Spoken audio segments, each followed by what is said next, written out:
আসসালামু আলাইকুম গাইস। দেখুন, কোরআনের পাখিদেরকে আজকে পাগড়ি পরানো হচ্ছে।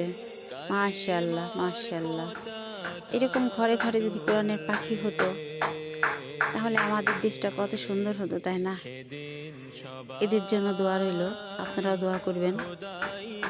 মন থেকে, অন্তর থেকে দোয়া করি, তোমরা কোরআনের আলোয় আলোকিত করো আমাদের সমাজটাকে, আমাদের দেশটাকে, সর্বোপরি আমাদের প্রতিটা ঘরে ঘরে কোরআনের আলোয় আলোকিত করে তোলো।